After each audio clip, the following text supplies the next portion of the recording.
Most people wake up and immediately fall into the trap, rushing, reacting, drifting, without purpose.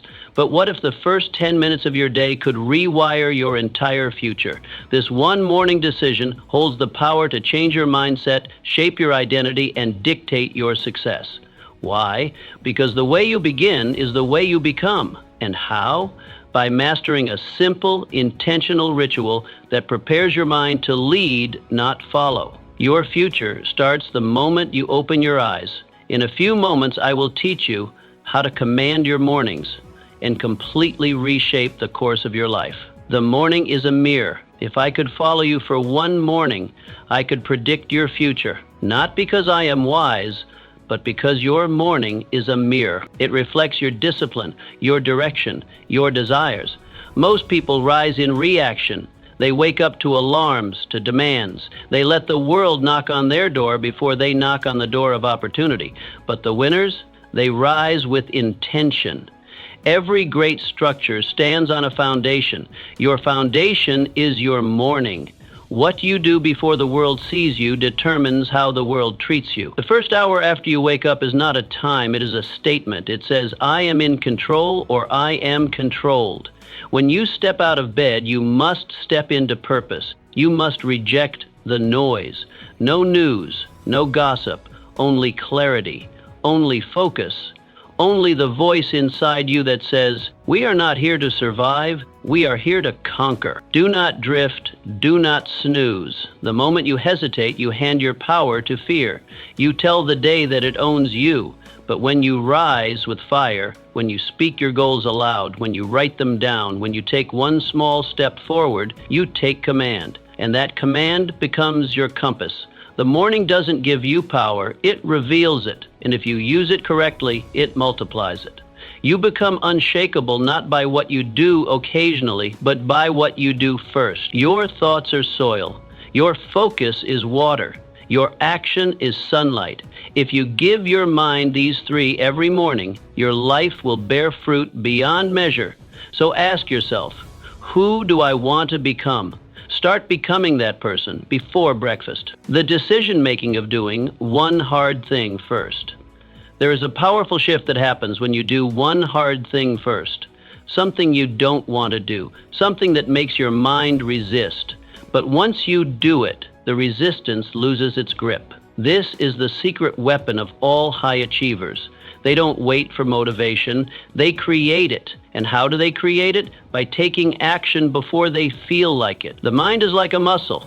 If you train it to surrender to comfort, it will abandon you in crisis.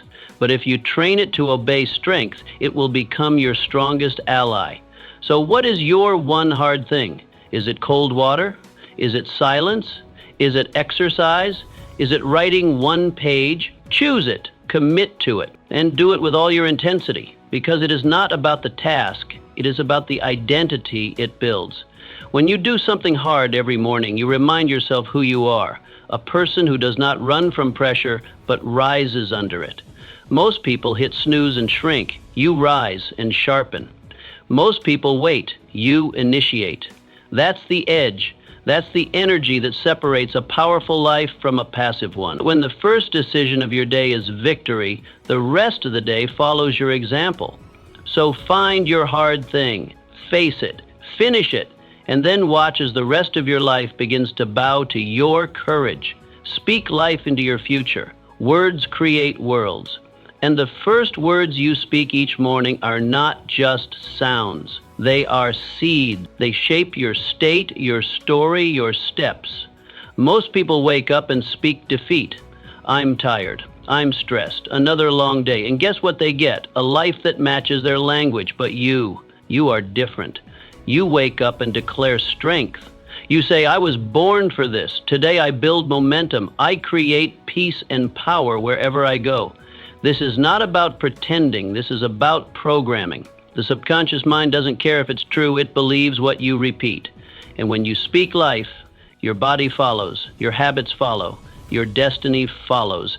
Start each morning with declarations. Say who you are. Say who you are becoming. Not with doubt, but with faith. Not with fear, but with fire. Look in the mirror and speak like a leader. Speak like someone who has already won. Speak like someone who refuses to let the past dictate the future. This is not arrogance. This is agreement with your vision, your values, your victory. So before the world speaks fear into you, you speak purpose into it. Your voice is the first voice your soul hears. Make it one worth following. The body is not just a vehicle. It is a trigger. When you move your body, you shift your state. You wake up the warrior. Have you ever noticed how slumped shoulders lead to a defeated mind? How shallow breaths lead to anxious thoughts? Your physiology writes your psychology. This is why every morning must include movement, not just exercise, but engagement. Stand tall, breathe deep, walk fast, train, stretch, sweat. Because when the body moves, the brain aligns, energy flows, clarity comes, and your confidence skyrockets. Don't wait for the perfect workout. Start with what you have.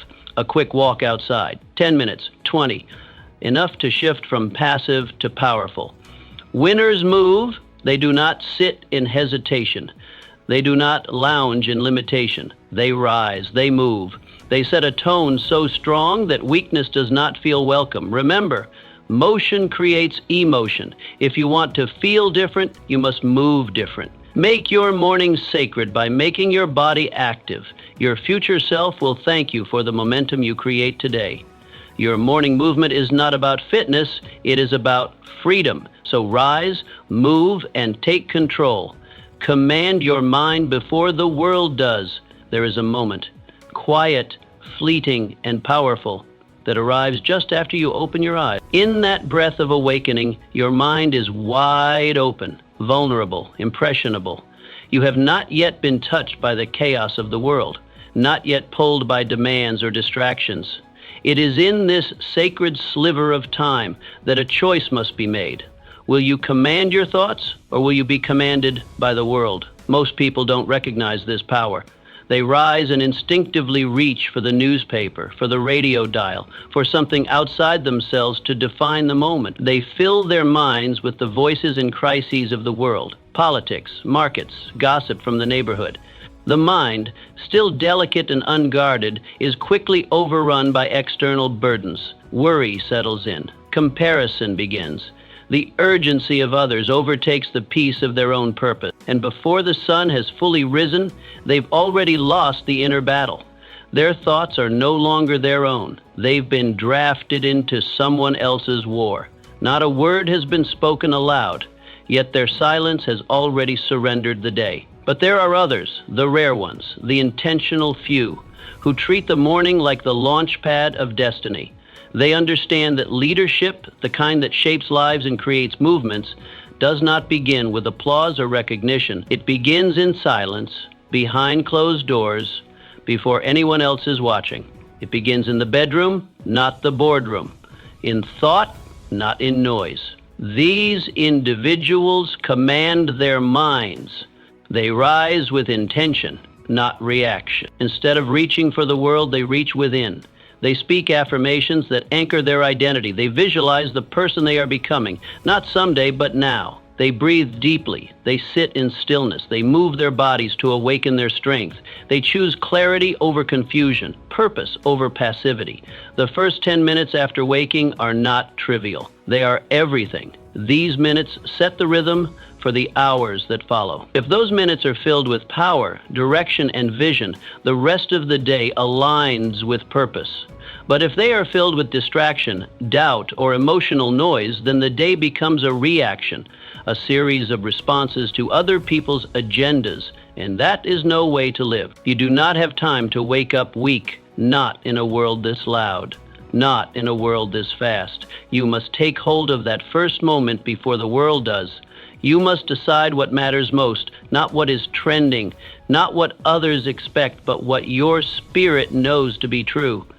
And you must do this every day, not once in a while. Repetition carves character. Discipline cements belief.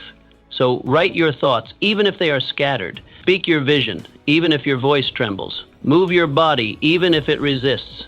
These are the declarations of a leader. These are the acts of someone who is becoming. You don't wait for external success to affirm your path. You walk the path because you believe in your becoming. And if you don't believe in your own destiny, How can you expect anyone else to? If you don't guard that precious moment of mental awakening, the world will rush in to claim it. The world will tell you who you are, what you should do, and how you should feel. But you were not built for that kind of slavery. You were built to lead, and every leader must first lead the self. Command your thoughts, because every thought becomes belief. Belief shapes behavior. Behavior builds destiny. This is not about self-help tricks or positive thinking fads. This is about self-leadership. And self-leadership is the first door to freedom. No one can give it to you. You must seize it. Each morning is a meeting with your mind. Don't miss the meeting. Don't arrive late or let someone else speak in your place. Show up, speak clearly, remind yourself who you are and why you're here. The headlines can wait. The messages can wait. Your purpose cannot. This is your mind. This is your mission. This is your moment. Lead it before the world follows you. Lead yourself. Write it down or lose it forever. The moment you wake up, your mind is like a fire hose, uncontrolled, powerful, full of thoughts flood in before you even realize you're awake. Ideas, worries, memories, intentions, and moments of inspiration race through your consciousness. And if you don't capture them, they vanish. Like mist in the morning sun, they fade. Ideas that are not written become ghosts. Goals that are not written become wishes. Desires that are not clarified become distractions. But here lies the secret kept by every successful man and woman of purpose. They write. Not later in the day when the world has already made its mark, but early, before the day imposes itself. They write not because it is convenient, but because it is necessary. They write not to be poetic, but to be precise, to bring shape to their swirling thoughts, to command the chaos of the mind before it takes command of them. Writing in the morning is not about being a writer. It is about being a leader of your mind, of your mission, of your life. 5 minutes, 10. That's all it takes to change the trajectory of your day. Begin by writing what is already inside you, what you're thinking, what you're feeling, what you want, what you fear, what you know you must do. Clarity is born in ink. The act of writing is a mirror held up to your inner world. It turns the fog into form. It slows down the rush and lets you hear your own thoughts clearly. Writing takes the invisible and makes it visible. It is not just reflection, it is refinement, it is focus, it is direction. Every page you write is a commitment. Every word is a choice. When you put pen to paper, you send a signal to your subconscious that what you are thinking matters. You are giving structure to your spirit. You are saying to yourself, this is who I am, this is what I value, this is what I am building. Your mind is a garden, and writing is how you prune it. It removes the weeds of doubt. It waters the seeds of vision. It turns scattered emotions into organized thoughts. When you write, you take back control. You stop reacting and start creating. You stop wandering and start walking. Think of the great minds before you. Lincoln, who scribbled his speeches on scraps of paper. Edison, who filled notebooks with sketches and insights. Marcus Aurelius, who penned meditations not for the world but for himself. They knew something modern men forget. The mind cannot be trusted to remember what the hand refuses to record. Don't trust your memory with your future. Write it down, make it real, make it visible. Then watch how your life begins to organize around what you wrote. The goals you list become the plans you follow. The gratitude you express becomes the peace you feel. The problems you name become the solutions you seek. What you do not write down, you do not remember. What you do not remember, you do not act upon. And what you do not act upon, you do not become. A man's life is not shaped by the thoughts he has, but by the thoughts he anchors. And writing is the anchor. So start small, start simple, but start. Take up a pen, open a notebook, sit in silence. Write one line of truth, then another, and as you write, you will feel the shift. You are no longer drifting, you are directing. No longer reactive, you are intent. This is how greatness begins. Not with applause, not with perfection, but with a quiet moment, a firm hand, and a few honest words on a page. Write your way into clarity. Write your way into purpose. Write your way into power. Start with the truth, Start with your soul, star of the morning, and write your way into greatness. Gratitude is your greatest leverage. If you want to multiply your momentum, begin not with what you lack, but with what you already have. Gratitude is not a soft emotion for sentimental hearts. It is a strategic weapon for strong minds. It centers you. It grounds you. It reminds you that you are not starting from nothing. You are starting from abundance. And when you begin your day feeling full, the world cannot make you feel small. Gratitude changes the atmosphere of your mind. It rewires your perception. It shifts you from a mentality of scarcity to one of sufficiency, from the illusion of lack to the leverage of appreciation. Without it, your thoughts spiral into complaint and comparison. With it, your energy returns to creation and contribution. And here is the great truth. You cannot build greatness from a place of grievance. You must build from strength. And gratitude, pure, practiced gratitude, is strength. In the stillness of morning, when the world has not yet spoken, take a moment. Just a moment. Name 3 things you are grateful for. Speak them aloud. Write them down. Reflect on them as if they are treasures in your possession. They might be simple. The breath in your lungs, the strength in your limbs, the roof over your head, the love of your family, the fact that today offers another chance. Do not underestimate the power of this practice. It is not mere habit. It is spiritual alignment. When you begin the day from a place of appreciation, you tap into a source deeper than ambition. You activate joy. You create mental wealth. You remind yourself that you already hold value within you. And from that place of inner wealth, you pursue your outer goals with confidence, not desperation. Those who radiate contentment become magnets for opportunity. People are drawn to those who do not complain, who do not grasp, who do not beg the world to affirm them. They are drawn to those who affirm themselves. And gratitude is the voice of that affirmation. Gratitude is not the end of hunger. It is the strength that feeds it. It does not kill ambition. It fuels it.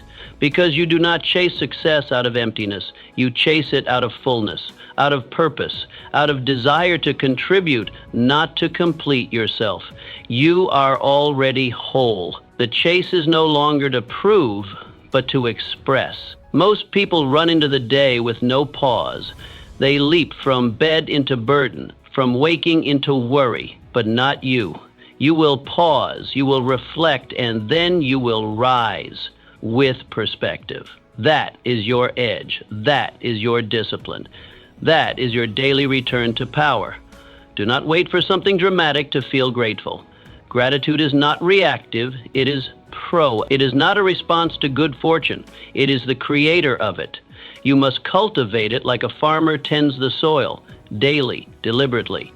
It is not just a mood, it is a mindset. It is a spiritual muscle that must be exercised. Gratitude is how you hold your blessings in your hands instead of letting them slip through your fingers unnoticed. It is how you protect your peace when the storms of life roll in.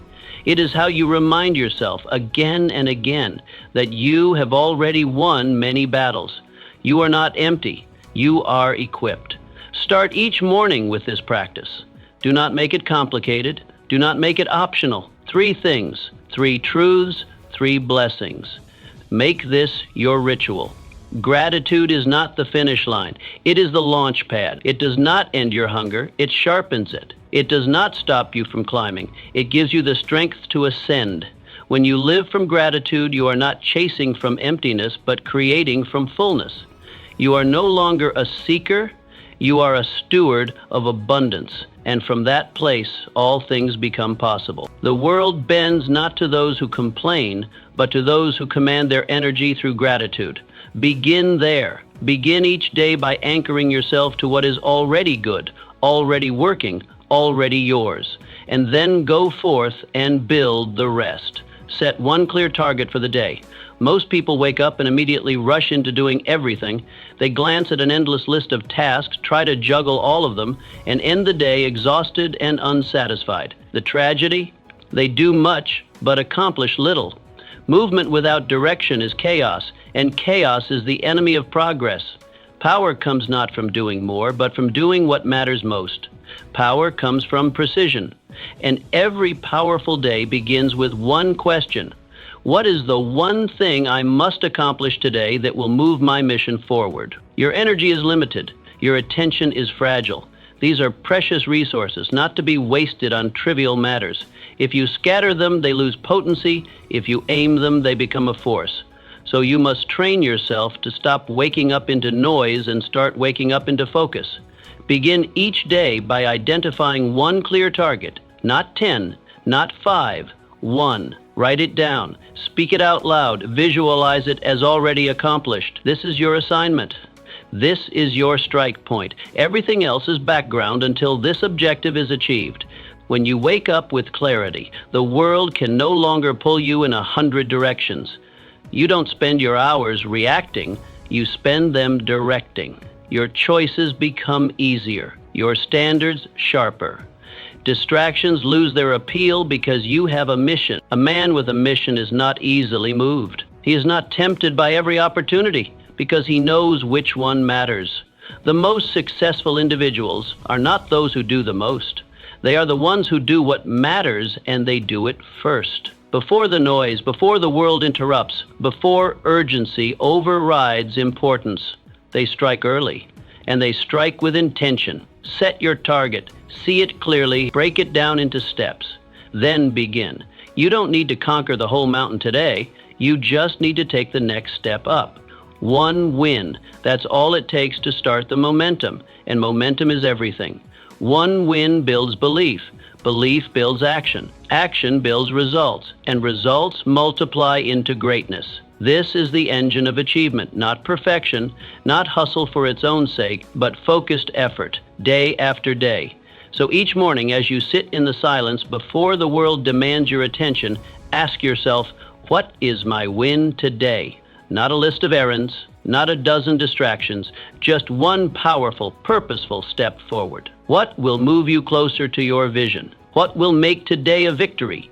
Do not confuse being busy with being effective. Busyness is a trap. It flatters the ego, but betrays the mission. Your goal is not to fill the hours, but to fulfill the purpose. And that begins with intention.